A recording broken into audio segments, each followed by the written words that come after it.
Right guys, back in the garden again. I've just been setting the box up, so I'm just going to run you through. I know I've been asked by this quite a few times how I set my box up, so I'm going to spin you around again. I have set a couple of rollers up, but that's warrants another video at a different time. We will go into it a little bit, but it's better when I've got a long pole out. I'll try and take it on my village pond or something and show you getting the balance right and stuff. So I'm going to just turn you around again if I can. There we go. Here is the box setup. Again, I don't carry, I'm not one for having stuff everywhere. You can see, just come in the sun better. Before we talk about it, first thing, before you put any attachments on your box, make sure your box is level. The amount of people I see that don't, these matrix boxes, look, you got the spirit level there, that's the main one I use. On the bank, I would just tilt that up slightly, it wants to be dead straight. And then the footplate one, make sure it's straight. It's going to make you so much easier for shipping and your back, and just comfortable. Next thing up, side tray. I just use the side tray support arm now. I don't feel the need to use bank sticks or anything on there anymore. For me, I like the XL extending side tray. For a lot of my work, I do carry another one, which I'll show you in a minute. On there, I simply have two of the leg extenders, the short leg extenders, in the two end holes, and attach my roost to it. Now you notice I haven't got it pointing out, turn around the other way. I've actually got it back to front, so it comes over the tray a little bit.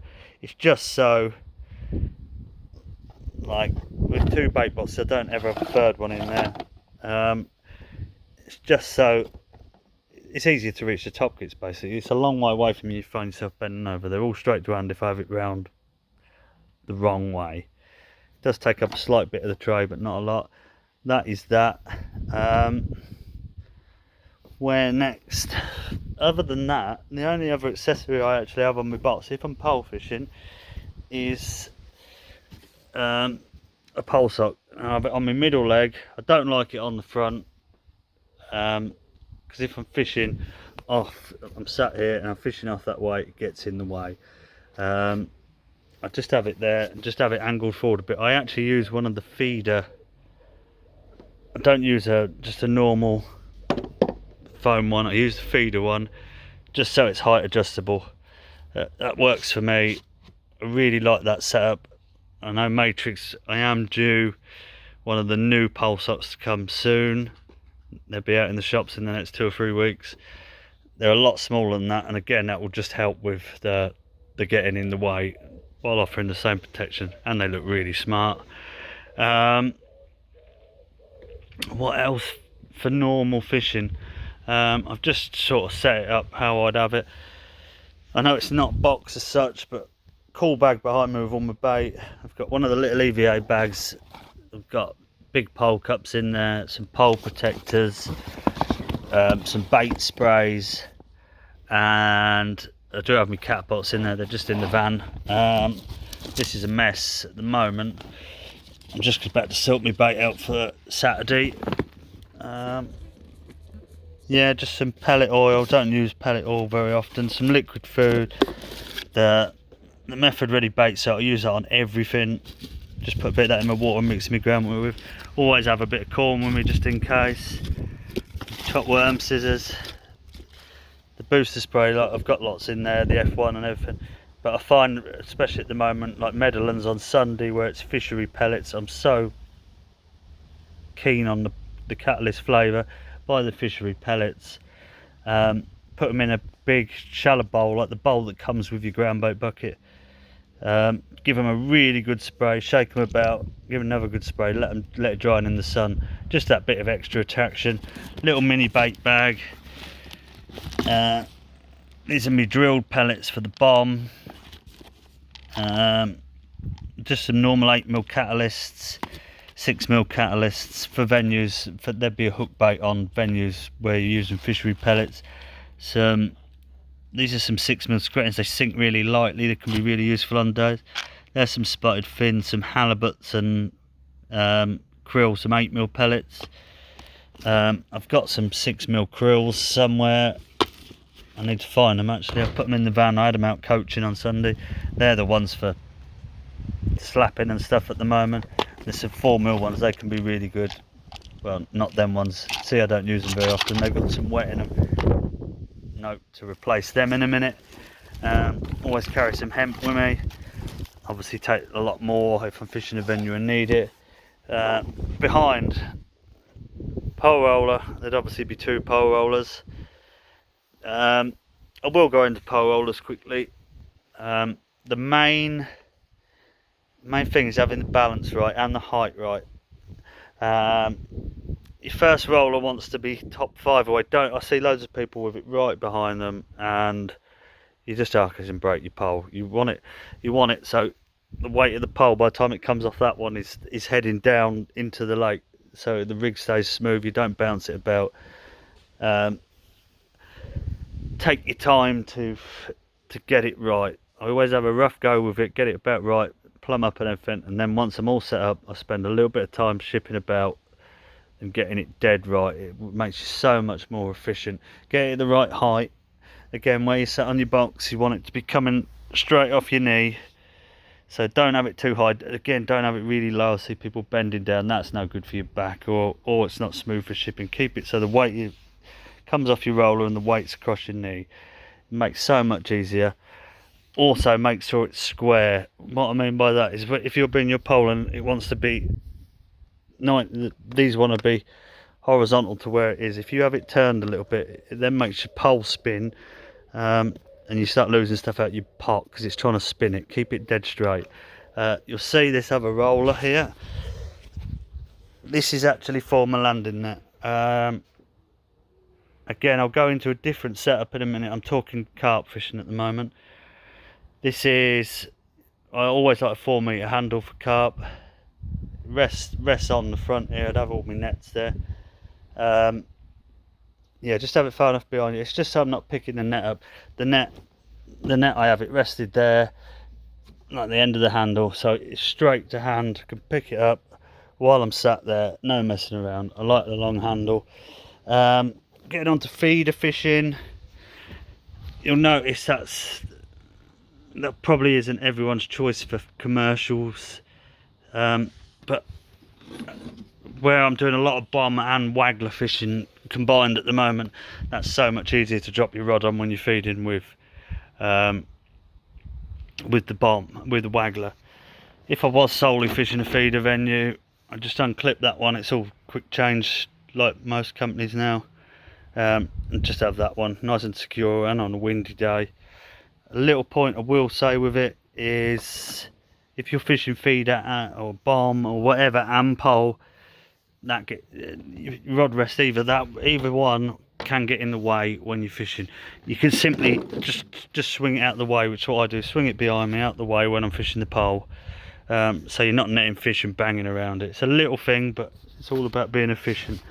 And then for butt rest, I actually go back to front here because I don't have the butt rest on a butt rest one. I have it on just a long one of the EVA ones. Just clicks in, it's ready to go like that. And then the reel isn't sat over my knees. The reel is sat there, not in the way. It's right out past you, and you just pick it up and it's to hand, straight to hand. Again, when I'm fishing the pole, it takes 2 seconds. Just give it a click, pull it out, and I just lay it down beside me. Again, it's just something that doesn't get in the way when you're shipping. It's just trying to be efficient. I do use a roost. Matrix don't do one at the moment. It's more for when I'm using rods, in all fairness. I just use the big Preston one, the double one. It's just to keep my rods off the floor, because you see people walking around before the start and everything. It does keep your pole tops tidy as well, but they're tidy in there and laid on the ground. Rods sort of go towards the end here and get spaced out, and if they're lying on the floor, they do have habit. People, they do attract feet, so that's exactly why I have that there. In all honesty, that is my setup for carp fishing and commercials and feeder fishing and everything.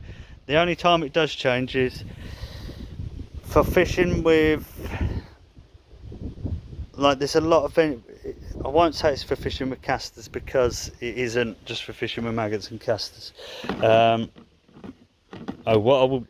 do this and then go back to what I was just going to say. I like the extending the new side tray we've got, where it sits. It sits a lot closer to you, so where you're throwing lots of bait, they're right by hand when you're fishing really short lines. For F1s, literally my hand is right there. The problem with it for me is there isn't anywhere for me roost, but when I've got a lot of the venue, well, tunnel, rookery especially, you sit out on a platform into the lake, you can't lay your kit down there anyway. So what I actually do then, I'll just unscrew it. I would use that side tray, and my roost go behind me. It just clips on there, look, straight behind. And I wouldn't need, because I'm fishing short kits and all that for that sort of fishing. I'd only have a shorter landing net handle because the fish are popping right up next to you. So then my landing net would sit, the bottom would sit in that bottom roost, and all my other top kits come off behind me, so they're out the way. You can't lay them that way because they'd be in the lake. That's the only change I would make. And then because I'm doing that, I can then use this, the new side tray that sits right against your leg. So I've got two side trays. That covers everything. Could do it all with the one, but I am a bit nitpicky and I like everything to be right. On a rainy day, I've just got the new, I'm not going to pop it all up and put it away, just the awning for that big tray, just to keep your bait dry, which is really important. Finally, I'll just go on to the side tray, because again, I see this when I've been out coaching and stuff. Think about what bait you're having on each bait box. I know it sounds something stupid, but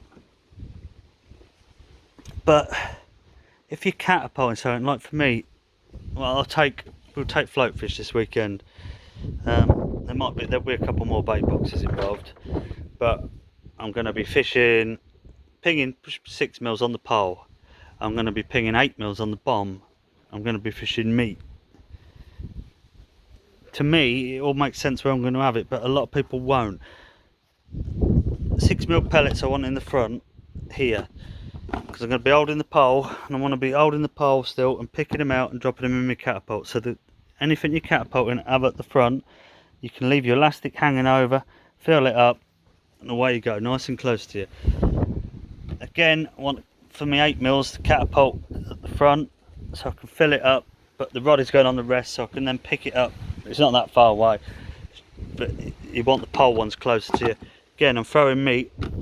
I want it in this tab here, where my arm first reaches to, instinctively goes to. That's the one I'm going to be throwing regularly. Then in there would be the hemp for the meat, or I'm going to fish casters down the edge this weekend, so that would be casters. I've got some of the little pint tubs out of the EVA bag. Like, they take 2 pints, a couple of pints of hemp, some worms. Leaves this little bit free, chewing gum, a drink, I smoke cigarettes, and then I can have all my hook lengths, some shot, that sort of stuff here. The scourger always goes in that one. It's where I'm not throwing or not picking stuff out of, where I'm only going to be cupping out of, so it stays there. I know we spoke about it earlier when I looked in the box. Just show you clicker again. It's just having everything to hand. Let me just put you down a second. That's why I like this clicker. Clicker screws on there, look. Every time I put a fish in my nets, just give it a turn. That one. Yeah, so it's people always say I set up very quickly, but it's just because I know. Sorry, helicopter going over. Let me just stand out the sun a little bit. Yeah, it's just about because I set up. I fish a lot, obviously, and I just keep it all the same every time, and you get into a routine. It doesn't take you long to set up. and I don't carry huge amounts. I don't carry half as much kit as some people I see. That there is literally what I carried there. I've got all my attachments are in the like the slimmer, the double, the folding net, the accessory bag. Got bait in that there. I will obviously take a bucket for mixing ground bait, and I carry all my loose pellets and stuff in it, but they could go in the grey bag. Then I have another big EVA bag with 4 of the storage boxes in. Carries all my feeders and wagglers if I need them. If I'm not fishing that sort of venue, they just get left in the van. Yeah, don't need huge amounts of kit with you. It's just about having it, being efficient with everything you have got. I hope that helps. Again, if there's anything I've missed or anything you've picked up on, just ask. And I'm going to get all this packed away and get some bait ready for the weekend. So thanks for watching.